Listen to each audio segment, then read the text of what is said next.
Welcome back into another edition of the 70 Chip Cast. I am your co-host Robertson Vire. Other co-host over there in the dead of winter it's Ben Parker. It is I don't want to say it because I feel like it's kind of mean, but I am like the heat register is right underneath me right now. Oh my gosh. And I feel kind of bad saying that. Yeah, I feel like it's like rubbing it in. But we are dealing with inclement weather, and we're bringing it to you here because we're so excited. We're back in the win column, right? Yes, we are. We're back in the win column. The 8 game losing streak is finally over. We hadn't won since I think it was October 2nd was the last win, so that feels like an eternity ago at this point. And um,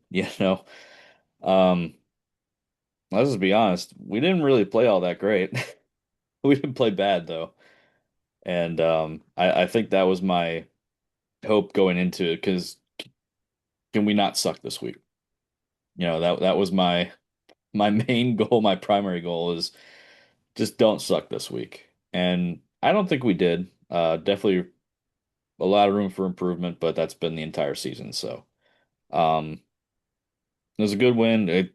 Very happy for the coaching staff. We'll dive deep here in a couple of minutes. Ben, how are we doing this evening? I'm cold, man. That's all I'm doing. That's why I sit here looking like a woolly Easter egg or something, man. Nah, everybody, thank y'all for joining us tonight. Listen, I'm just glad the streak is over. We won the game. Okay.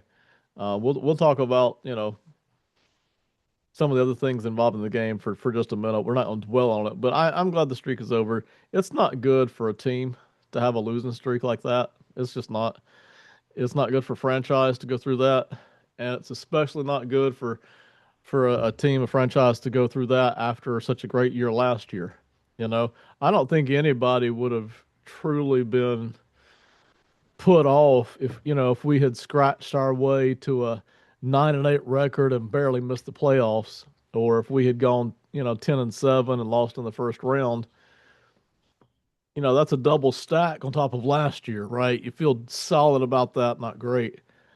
But to be having an 8 game losing streak, man, after last year, and you're like, goodness gracious, I thought we had finally climbed the mountain here. We got over the hump. Just get dried back down. So ending the streak is good for everybody. Okay, it's good. It's good for the fans, the media, the coaches, the players. It's good for all the front office people. It's good for the office workers. It's good for everybody. So congratulations, guys. I mean, I listen. I know it's the Giants. I know we beat them earlier in the year. I know the Giants suck, but it's still good to get the win. It really is. It's good to end that losing streak. Yeah, it just gives a boost to everyone around, like you said, in the offices and the front office and the locker room amongst the coaching staff. It's not just, oh, hey, we won this game. It's kind of like, okay, we've been working on a lot of stuff. We've been harping on certain things, and even though it is against a an equally inferior opponent, you know, Yeah. at least we're making some progress, right? We've said that various times over the past 2 months, but I mean, the results don't lie, So, um, No, they don't.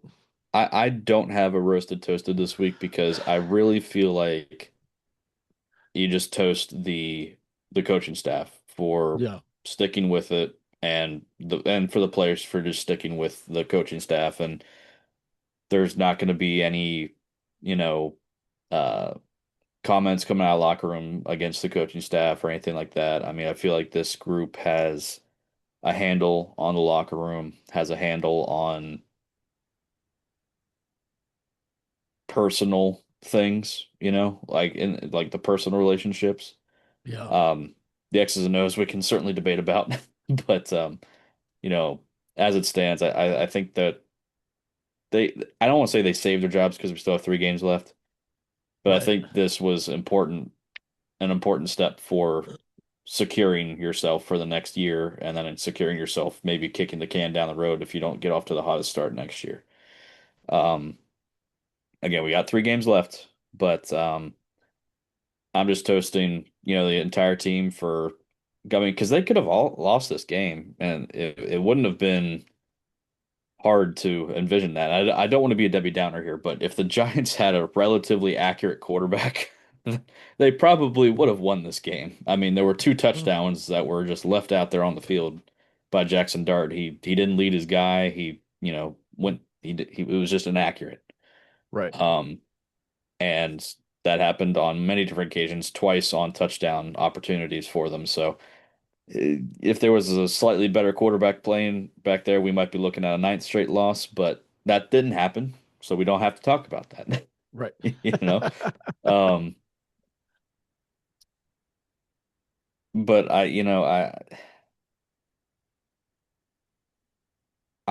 guess I'm just glad we didn't suck.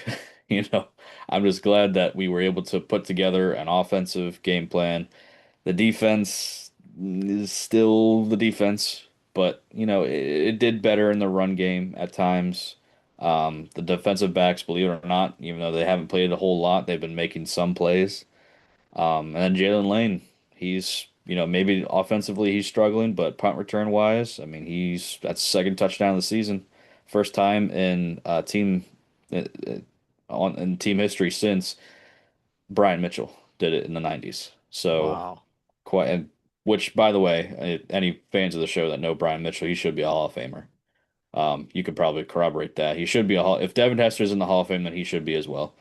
Mhm. Um, so that's quite a feat, and just kind of shows where we've been in terms of our special teams return game for decades at this point. So, good showings.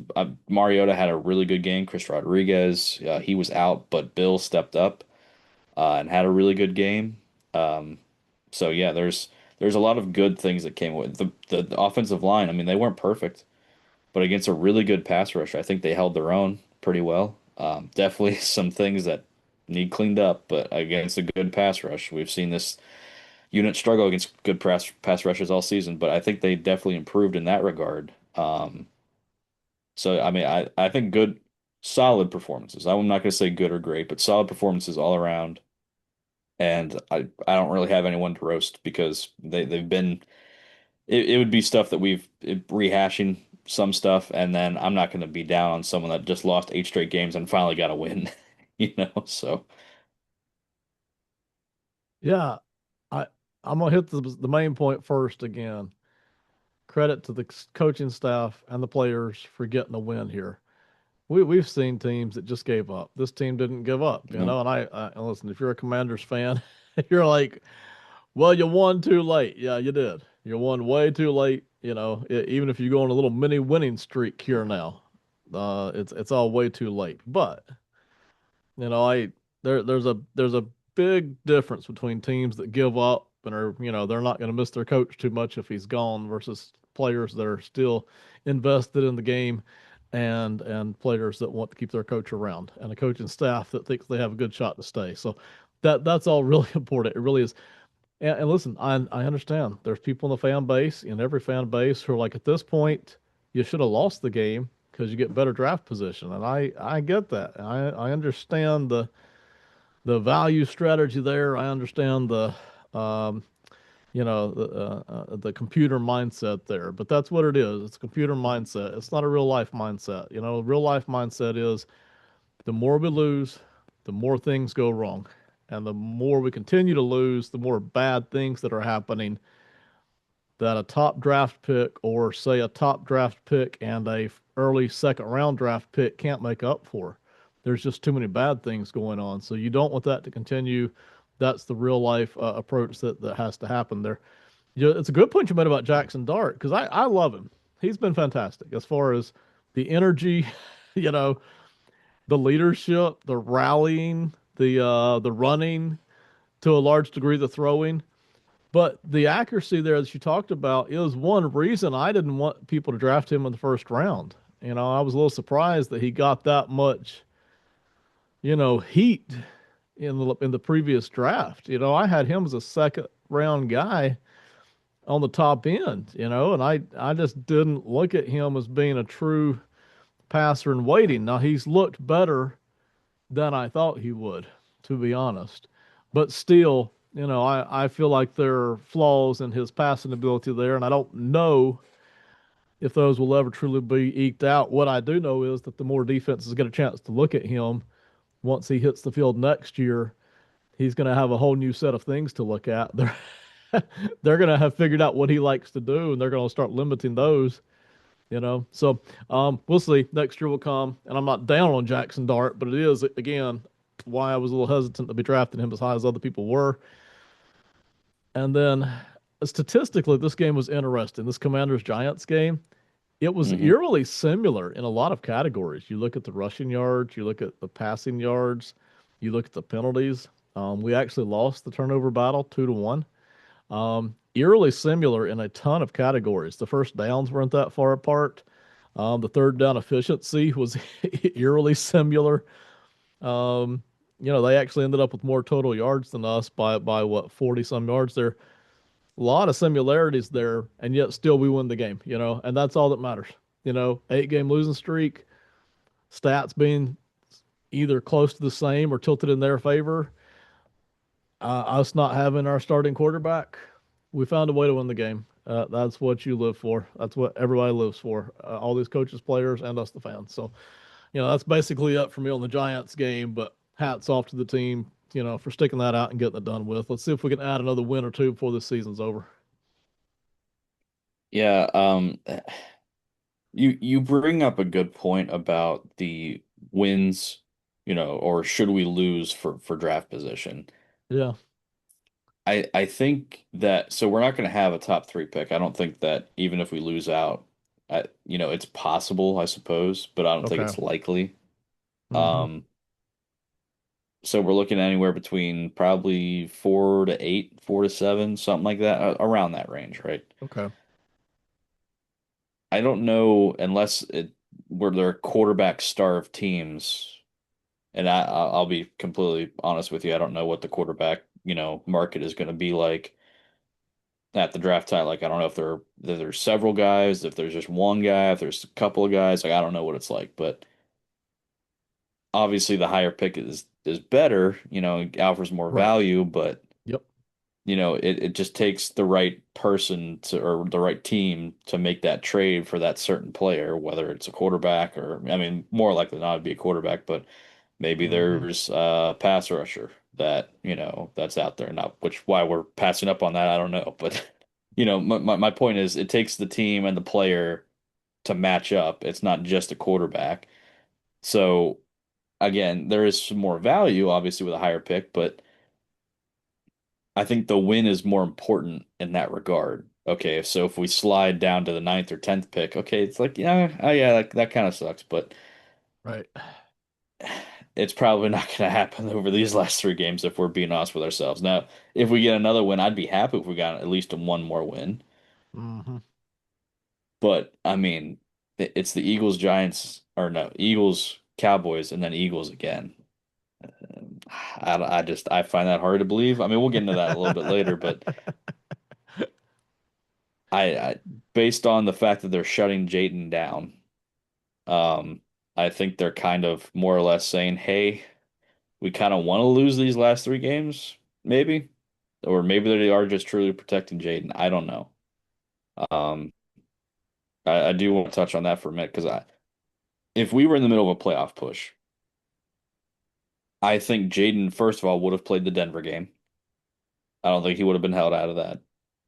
I think he would have been put back into the Minnesota game, and I think he would have played this past week as well. And he'd probably play this. Like I think he would they would not have kept him out. I think after the bye week he would have come back and they would have pushed it. Now, whether that's the right decision or not, we don't know. Hindsight's 2020. He got re-injured in the Viking game, but the extent of the injury they've been kind of fuzzy on. They say, "Oh, he's not cleared," but it's like, what does that mean? If there's been no Yeah. structural damage, then does it just hurt? Or like, what's the deal with, So they haven't been totally clear on that. So again, my thought is that he would have been playing these past several weeks. Um, So maybe they are just truly protecting him. Maybe they're actively trying to lose. I mean, Josh Harris, he's the owner of the 76ers. We know what happened, about 10 years ago, probably at this point, where they just Yeah. tanked year after year. Not saying that that's what he's doing now, but he's not foreign to these types of things. So maybe that's the play. He realizes like, hey, look, I get it.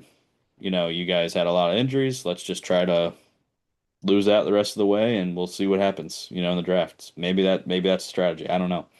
Um, but generally speaking, I'm on the side with you where winning is more important than the draft pick. But um, the Jaden thing is weird. I don't really like that they shut him down. I understand why, especially after seeing Patrick Mahomes go down for a year with a torn ACL. That does suck, not just for this season, but for next season as well.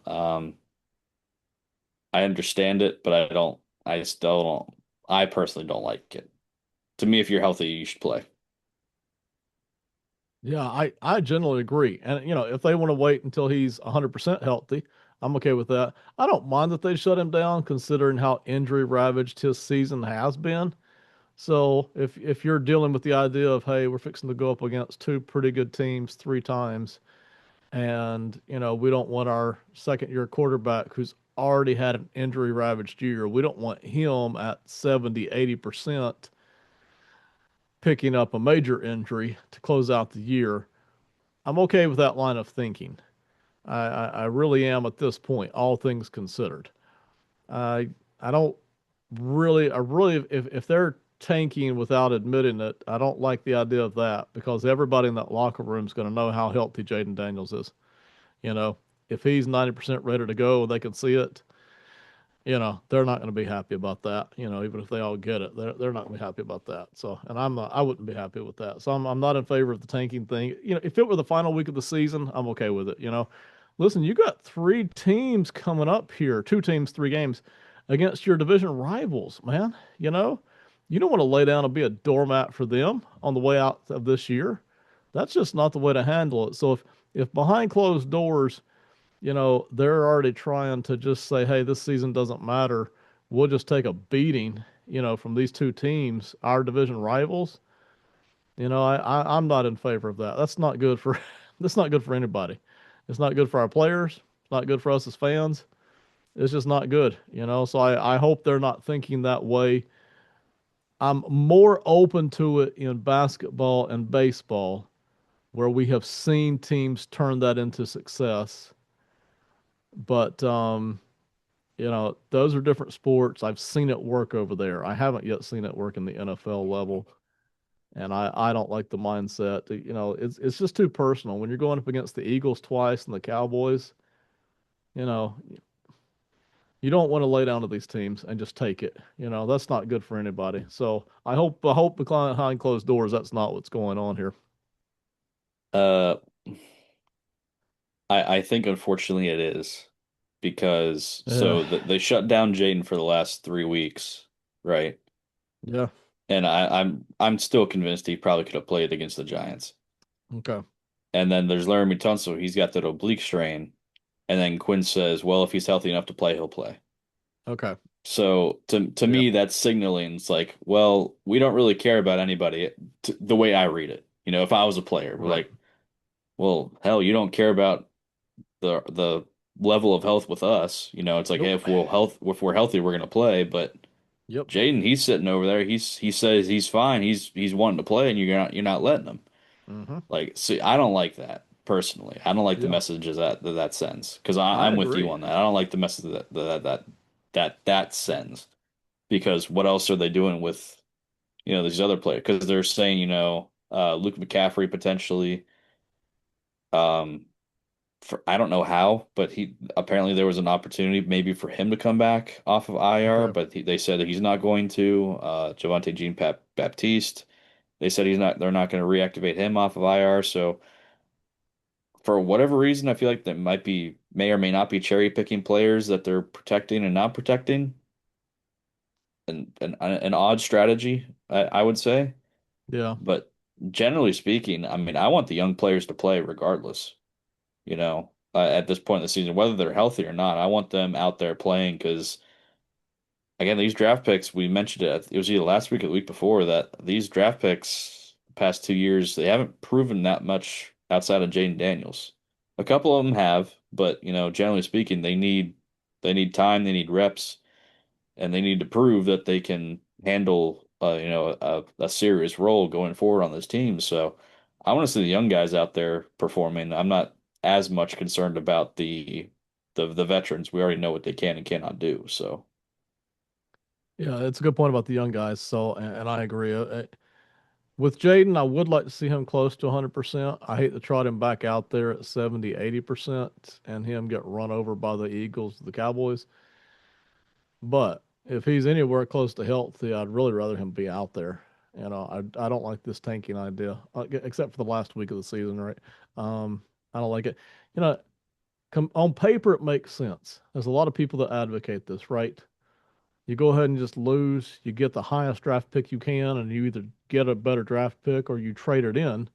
You know, I got the analytics side of that, but that's not the real life side of this. The real life side of this is the more you lose, the worse it gets in the building. A lot of these players, not all of them, a lot of these players will be back for next year's team, you know, and a lot of all the young guys will be. And you want to get them working together. You want them to have as much synergy as you can. All of that's important. I know people don't like to count it as important, but when you look at the teams that have been bad the past decade, like the Giants and the Jets, they've had a ton of top 10 picks. And a lot of those top 10 picks have worked out. And yet the franchises continue to be bad. Not all of those top 10 picks have worked out, but the franchises continue to be bad. So just drafting in the top 10, even if you have two first round picks, let's say you've got, 5 and 18, you may get two very good players, but that doesn't change what your franchise is doing necessarily. You can keep right on losing. And, this is true of any decade in the NFL. Okay. Typically speaking, the teams picking in the top 10 continue to pick in the top 10 most years because they're just not good franchises, or they can't find luck with their quarterback, So as much as I'm an advocate of first round draft picks, and I am, I'm a huge advocate of that. They're just not going to typically turn your franchise around. It starts with the belief and the fight and the culture is where it starts, and you cannot let that up.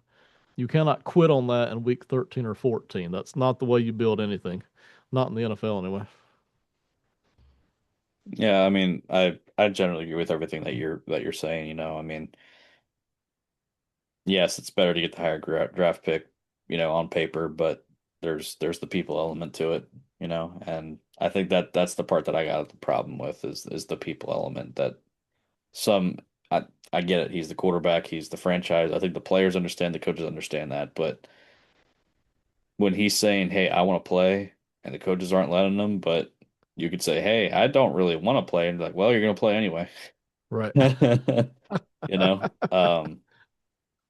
I kind of have an issue with that, but I mean, this has been going on for how long now? Probably since before me and you even started watching football, but Yes. it's one of those things we wish would change, or the culture around that would change. So, Yeah, especially here in Washington, man, the culture's been so bad for so long. We thought we were past that, and I think we are. But still, this owner, this GM, this head coach, this quarterback, those four guys, they all four still have yet to prove that they can truly keep this culture changed and sustain the winning. And you don't do that by quitting in week 13, 14, or 15. That's not how you mhm, get that done.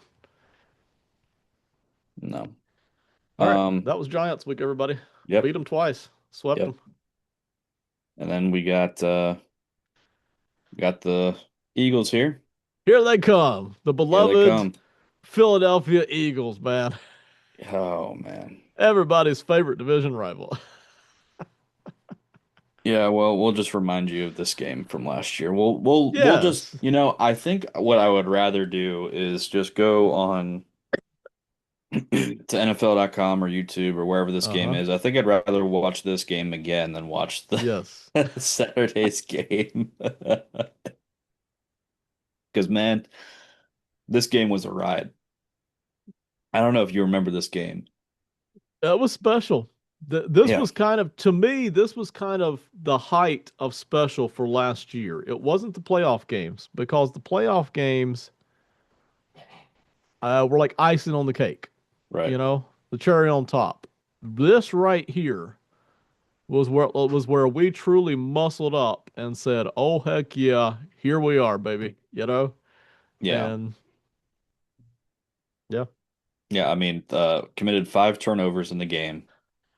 Um, and we were still able to pull off the upset at the last second. Now, Wow. Eagle fans are going to say, well, Jalen wasn't healthy. Right. Like he went out and we were down 14-0 when he was in. Yep. That's a very fair assessment. Yep. And But we nobody don't care cares. about that, do we? We don't care. Nope. Because, when they inevitably whip our butts on Saturday, Right. they're not going to say, "Oh, well, Jaden wasn't playing." They Like won't care. they're not going to say that. They're not going to say that at all. So, th this is the first matchup against Philly this season, which feels Yes. we mentioned it in the off season when the schedule came out. Like this just doesn't feel right, No. So, and even given what's happened for the season, both Philly and for Washington, it just still doesn't feel right. I would have No, felt it much doesn't. better about having them facing them 5, 6 weeks ago, even given what had happened. Maybe during this losing streak that they had, we could have caught them, you know, on one of those, surprise, hey, well, we got you this week, Yes. or something of that nature. But we didn't have that opportunity because now they're back on track, and even though we've gained the slightest bit of traction, we still don't really have much of a shot on this one. The Eagles, they're trying to get things wrapped up for the division. Dallas might as well be out of it at this point, but there is still that chance that they could. So Philadelphia is probably not going to mess around too much with this, and they're going to want to get this over and done with in short order. They're And gonna try. Yeah. I will say it is weird that it's this late in the season that we're playing them for the first time. no, And I really don't like it myself. If I had an ideal setup, all the NFL teams would play their three divisional opponents for the last 3 weeks of the season. Week, what's that, 15, 16, 17, 18, I guess. I lose yep, track. 16, yep, 17, 18.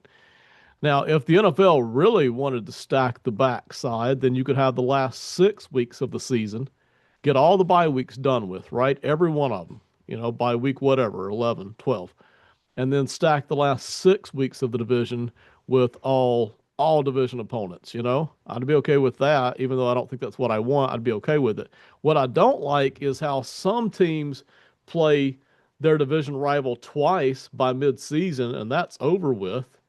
And then other division teams don't play each other at all until late in the season. That's just weird to me. I don't like that at all. So I don't know who in the NFL office came up with that and said this is a good idea. It's not a good idea. Out of all the different options that could be done, this is the worst one. So the NFL, who does a lot of things really well, needs to change this one. This is not a good setup here at all.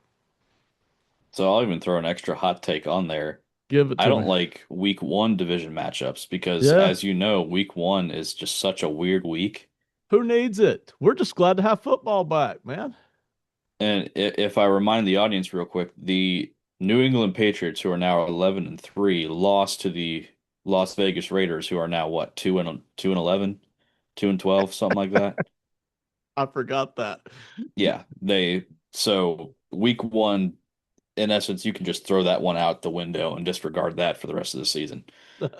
Um, so I don't even like week one divisional matchups Yeah, because week one is so weird. right. Um, but yeah, I've I think we've talked about that in the past where, Hmm. the division games are just to close out the season. You make as much headway as you can, just for all your inter-conference opponents um and so forth. And then once you better be ready for those division games, injuries or no injuries, you gotta you gotta buck up and face them, you know? Yes. Yeah, I agree. I think if I really, and I won't stay on this long because we need to talk about the Eagles. If I was really going to set it up the way I wanted, I think I'd either smatter, all the first division games all through the first half of the season. So everybody's faced everybody one time within the division. Hmm. I think that's the way I would do it. And then save the last 3 weeks for division games only. I'm sure the NFL has a reason for not doing it quite that clean, and that's fine. I get that too. But I do not like the way they're doing it right now. I can't remember the teams, but over the past few seasons, we've had, I don't know, past 2 or 3 seasons, I guess, we've had, say, the Steelers would play the Bengals twice in week 6 and 8, and they're done. They don't play again for the rest of the year, which is weird to me.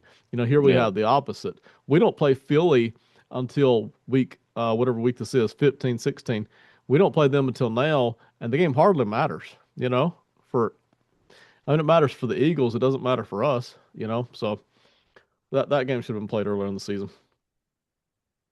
Yeah, I would even be fine with, a structure where, everyone just gets a late bye week pretty much to where Yeah. you play your first three, you play each team in your division, then you get a bye week, and then you finish out with, your three teams. Now, NFL's never Yes. going to do that because it just doesn't flow Nope. right.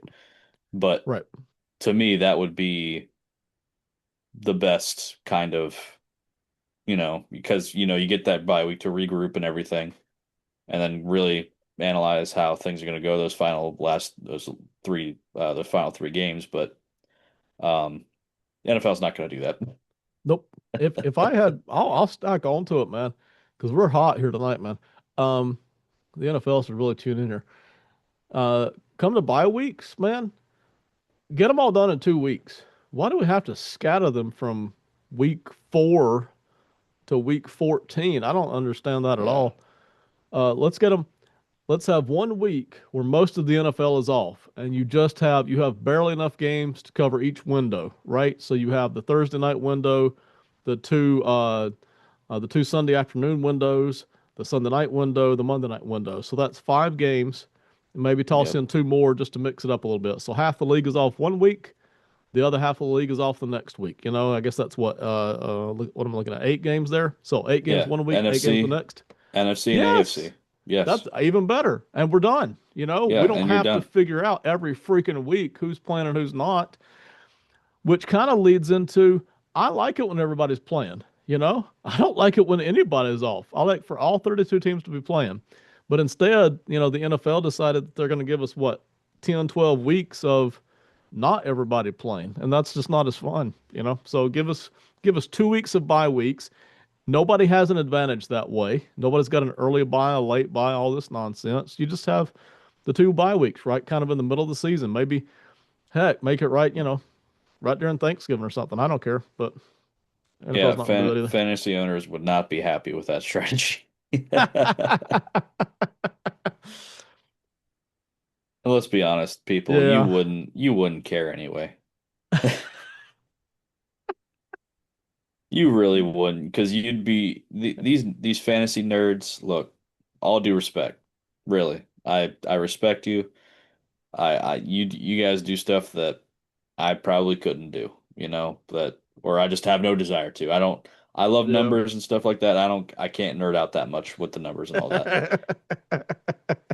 You guys would figure out a way to make it work. If half the league, and maybe it was just two divisions from each conference, so that way there would be some NFC and some AFC, like maybe you Yes. do something like that, but Right. you would figure out a way to make it work. Yes. You'd figure out a way. You could Um, have the bye week specials, yes, where everybody gets to have yep, free roster movement for 2 weeks. sure. Yeah, these fantasy, outlets and stuff, they would have a way within 2 weeks, in the Yes. off season. They'd figure out a way and be like, "Yep, that's what we're doing. We're gonna go with Hmm. that," and it'd be a whole new revenue stream that they could have. It'd be all new stuff. So, um, all right. So we're gonna unfortunately talk about Philadelphia We here. got a 9 and We got 5. to. So what's interesting is the past, I want to say 3 weeks, maybe even 4 weeks. Yeah. Uh, our keys to victory, whether it's been yours, whether it's been mine, we've actually been kind of dead on. Hey, they've mostly been yours. So maybe next year you should do all the keys to victory, okay? Because you've been doing them most of the last three or Eh, 4 weeks. yeah, well, I mean, you did do the Denver one, and they followed your game plan to a T there. Okay. So, All right. Fair enough. um, I'll have you on as consultant. Thank you. I did tell you in the before we started recording, I did say that, maybe we won't take the positions, but we will definitely take the interviews. Absolutely. By the way, I'm sure the audience is looking. There's only so many different ways I can show Commander Stadium, right? Yeah. For some of these slides. This is RFK, what, man? The late 60s, I think. Probably early 70s there, looking at some of the station wagons. So, Yeah, like, I'm looking at the cars, man. That's probably got to be 60s or 70s there, right? yeah, I think somewhere between 67 and 72. I would guess within that 5 year window right there. Those were the sunny years, man. Yes, Yeah, absolutely, man. man. Yeah, and unfortunately, Sonny played for both franchises. So Sonny had like if he had played today, I'm getting all kinds of off track here, but that's That's all fine. right, man. If Sonny had played today, do you know he would be like probably one of the most hated athletes, but the franchise he played for would love him, you know? Right, Um, exactly. because he just didn't give a rip. Like he was fat and out of shape. He was drinking beers, at practice on site. Like but man, he could sling it. And there are some people, out there that watched him play that say that he's one of the best throwers of the football that they've ever seen. Yeah, You know, I've heard that from more than one person, that's who I would consider historians. Um, so yeah. And that's I not nothing. no, I agree. And I didn't watch him enough to expertly say about him, but I've watched enough of these quarterbacks from the 60s and 70s. It's not a stretch to say that those guys could have played in today's game, given today's advantages, right? Right. Had they grown up in the high school systems and the college systems and had the access to the same information and all that.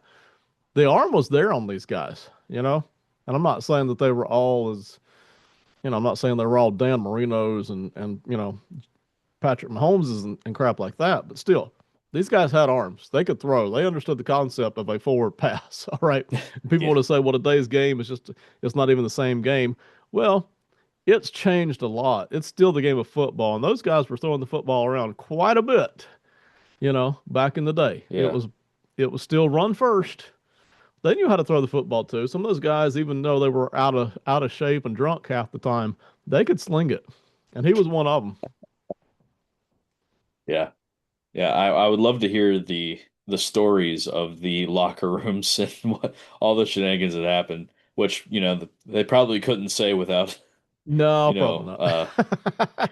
they probably really couldn't say, but man, there has to be some fun stories there. But I mean, you're right. I mean, the game is just so much different, and you can say it's Right. dumbed down, which probably isn't inaccurate. We've heard just athletes as recently as Tom Brady say that the game has been so diluted in terms of the complexity of the offenses and defenses and so forth, where Right.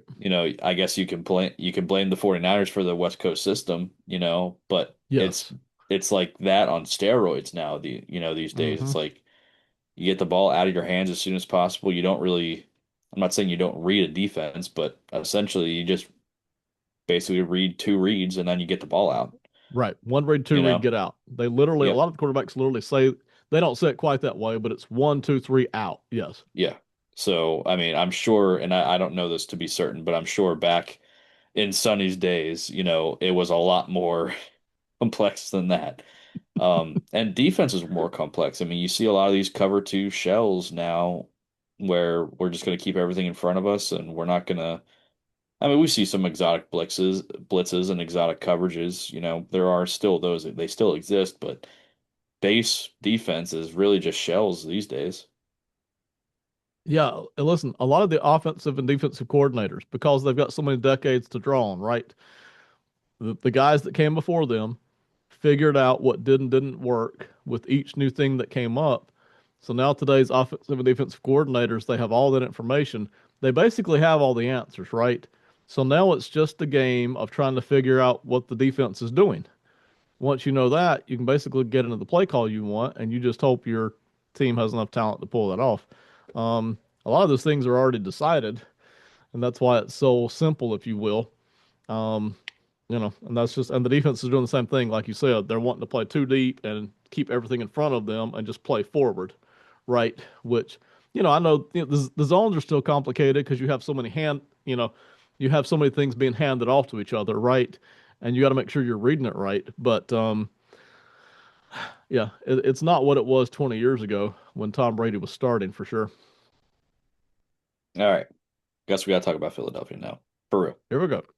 So treat this game like a playoff game. Yeah, You are not like I said, getting the win was really important for morale, if nothing else, for the team. You can't just go into this week, well, we won last week. We don't really, we don't need to do anything this week. It can't be like that. You need to treat this like, hey, we got to keep this thing up. We got to keep this thing going. We have some momentum on our side, and I fully anticipate the coaching staff using that to their advantage this week in practice and everything. You are on a bit of a shorter week. I fully anticipate that being the case. You know, you still got to coach like your job's on the line here. It's kind of the same as last week. A lot of the same stuff as last week, okay? Because the formula worked. Run the ball, stretch the field when you can, and this is actually just as good of a game plan against the Philadelphia Eagles as it was against the Giants. right. Now, obviously, a lot better team with Philly, but I'll get to the next one here. You can run the ball against Philadelphia. Now, they don't have as bad of a run defense as we do, but it's certainly not good. I think they're I think 22nd in rush defense through 15 weeks. So It's not good. Yeah. yeah, so you can definitely run the ball against them.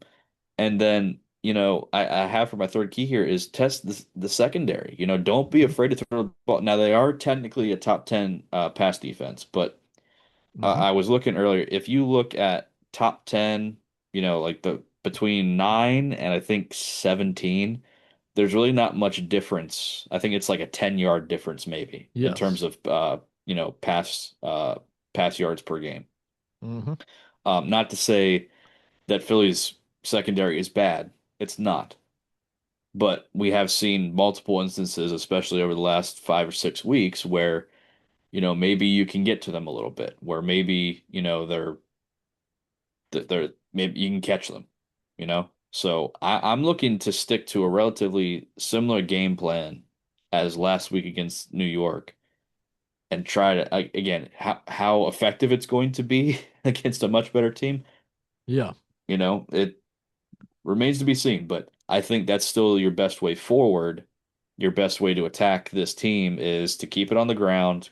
Chris Rodriguez should be healthy. I think he's back full at practice.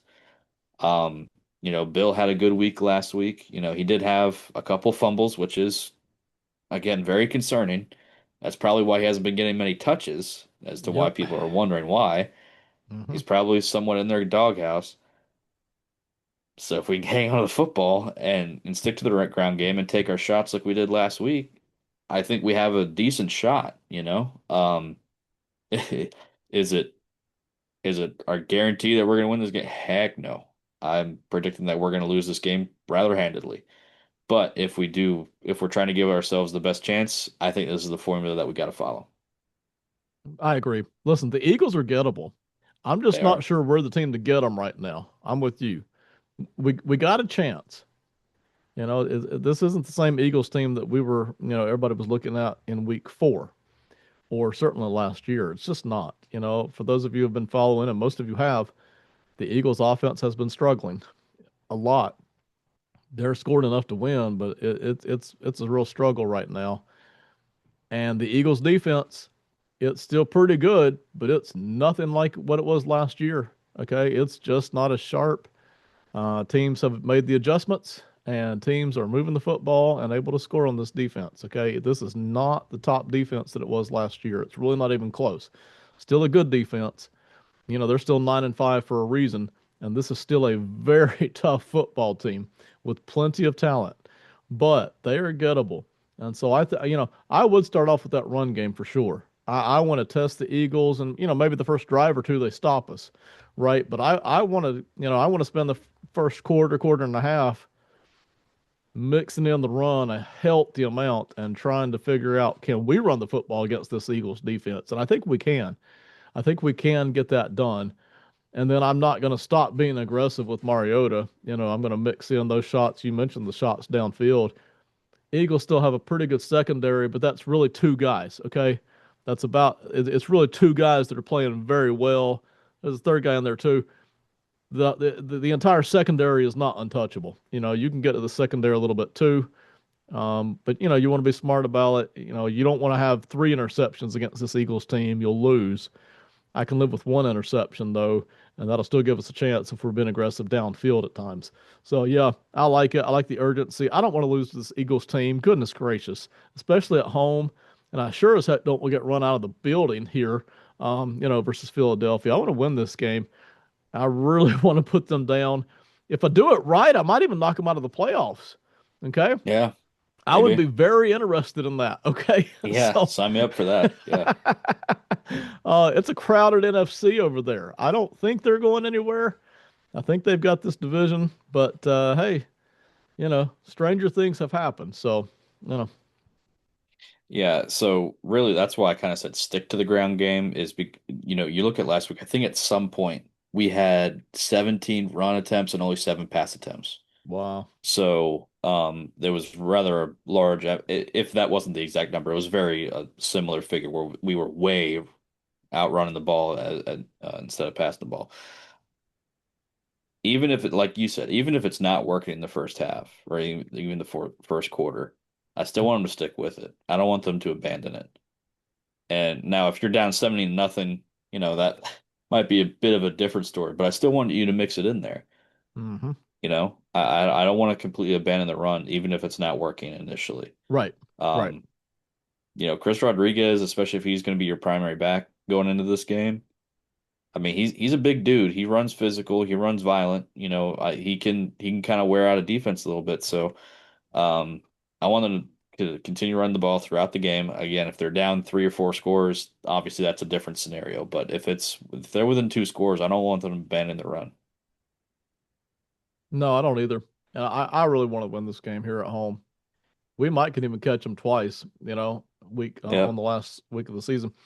If I can't, which by the way, it's a stretch that we could knock them out of the playoffs. They basically need to lose all three of their last three games, but we play them twice. Yep. So if we beat them twice and somebody else beats them, I don't know who the other game is against. Um, for Philadelphia, then there they go. I'd at least love to beat them once or twice and show everybody in the playoffs here's how to beat the Eagles and watch them go lose in the first round. So I would love that. Let's get to it. And you mentioned it. You never know if the Eagles expect you to run the football because you have a backup quarterback, right? They may come in Mm. hot and heavy, stopping the run early, but by mid second quarter, you may have them loosened up. You may be able to run the football. So yeah, I wouldn't give up on it unless I'm just down by 17 points, which unfortunately this year has happened more than once, right? Yeah. So I'm going final score here. Not gonna like it, but I'm going 31-17. Philly on top, unfortunately. I've got the Eagles winning too, and I hate it. Attitude. I think we're playing better, and I think they're playing worse, and I think we have a chance here. But I just haven't seen enough here to actually say the Washington's going to win this game. So I've got the Eagles picking up 24 points. Let's go 27. It's still the Commanders' defense, right? Yeah. 27 points here, and I'll give the Commanders 20 points. So Commanders 20, 27 loss here. But I do think Yeah. we have a chance in this game.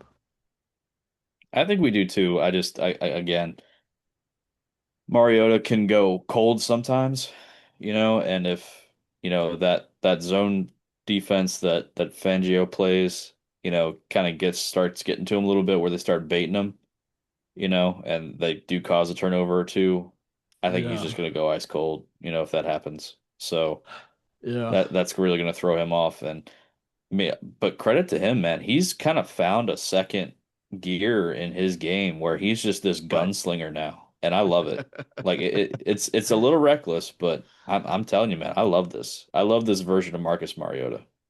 With that alternate version of Mariota, I'm going to give an alternate score. Okay, so try this out. Mariota gets on fire this game, throws two interceptions. Okay, throws two Man, interceptions, but throws for 350 yards and three touchdowns too, and we goodness, win 35-31. holy man, How fun does that sound right there? that sounds like I would sign up for that today. Yeah. You know, And the Eagles come out a little bit banged up. I'm not wishing any hurt on anybody, but a little bit banged up coming out of this game. And, back in Philadelphia, as there usually is, there's a lot of turmoil in the air, right? Instead of brotherly love, there's just a lot of angst in the air coming off of a loss to Washington. what book is AJ Brown reading on the sideline? Oh man, I got to come up with a good one for that. Shoot, man, War and Peace. How about that? Oh my God. Oh my God. Well, Was that Leo Tolstoy? Do I have all that right? I don't know if probably. I got all that That's right. probably right. No, Unfortunately, I'm not the historian that I probably should be, but maybe yeah, it's the Art of War by Sun Tzu. Maybe that's it. maybe, Yeah. maybe. Well, that's going to that's gonna do it for us this evening. Please make sure you subscribe. That'd be quite nice. If you have comments, whether you think we're dead wrong with our predictions, where you think we're dead wrong about anything, or you're like, hey, these guys know what the heck we're talking about, which I think we do.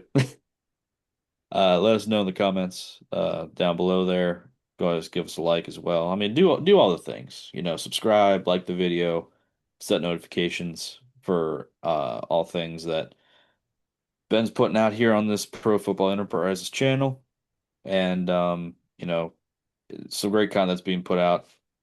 New stuff every week, and it is really high quality stuff. I also want to shout out Box Score real quick because you've been doing a quite a quite a bit of work over there at Box Score Network.